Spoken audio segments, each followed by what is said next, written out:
سلام و درود. ما امروز اومدیم خونه مامان بزرگم. عیدتونم مبارک. بعدش ما میخوایم امروز جاهای دیدنی شمال که خونه خودمونه رو نشونتون بدیم. خب بریم برای نشون دادن چون.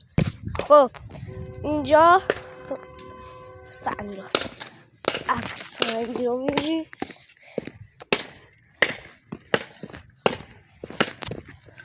خب اینجا ها رو میریم. اینجا خونه داییمه، میتونیم برای اقامت گاه بیایید. اینجا درش رو باز میکنیم. این درش قفله. و اینجا هم داریم دوباره یه دونه خونه سوئیسی دیگه درست میکنیم. اینجا به این شکل. اینجا هم یه دونه باشگاه سوارکاری زده با بزرگم.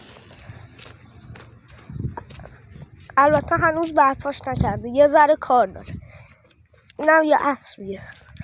آقا چرا شما پرخوری میکنید؟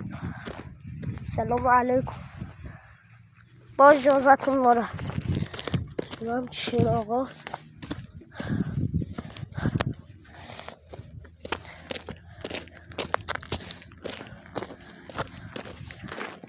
بریم این ور. اوی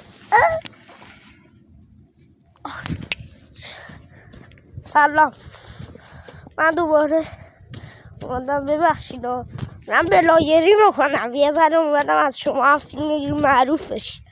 با اجازتون کار نداد، فقط یه دقیقه ازتون دارم فیلم میرم. معروف میشه، خوب میشه. همه میای ازت سوارتون میشن، حال میکنی. یه ذره یه ماساژی هم بهت میدن. سلام. این گوشی خوردنی نیست، نگاه کردنیه. جدی میفرمایدی؟ با اجازتون شما خوب فکر کردم گوش خوردنیه. خب اینم این پشکل. اینم از این اسب خوشگل. اسبش خیلی عجیبه و خیلی تو گوشی. گوشی فکر کنم غذا، فکر میکنم غذا. خب اینم یه اسب دیگه است. ای بابا اینجا گله. خب داشتم اینجا یه اسب دیگه است. اینجا هم خرگوشان، قفس خرگوشا. اینجا خرگوشا زندگی میکنن. اونها یه خرگوش با همشون رفتم بیرون اومدم بیرون. این خرگوشه خیلی چشم منو گرفته. قشنگ عالی، ماچ سفید، اصلا یه خیلی وضع خوبی داد. بعد اینم یه اسب دیگه مونه.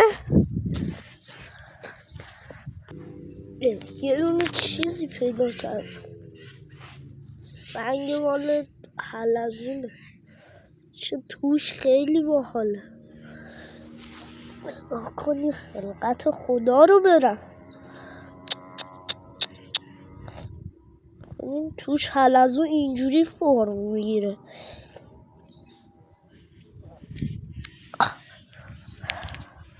بریم خب بذاریم این توش چیه. یا خب این سوسکه چی میگه. خب این چیه خدا. قبلا تو اینجا چرخ ریسک بود و این چیز. این چیه دیگه؟ دوستان تو کامنت ها بنویسید این چیست. این سفیده. این چیز عجیبیه. این داره حلزونه. مردم گاهی داشتم میفتم. این چیه؟ بچه ها حلزونه فکر کنن. این داره حلزونه. معلوم این چیه. دوستان تو کامنت ها حتما بنویسید که این چیه. من واقعا اسمش رو چون نمیدونم. خب دیگه اینم بود شمال ما.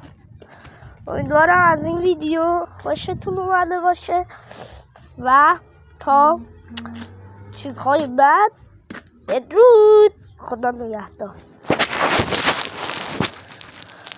چرا قطع نمیشه؟ قطع شد.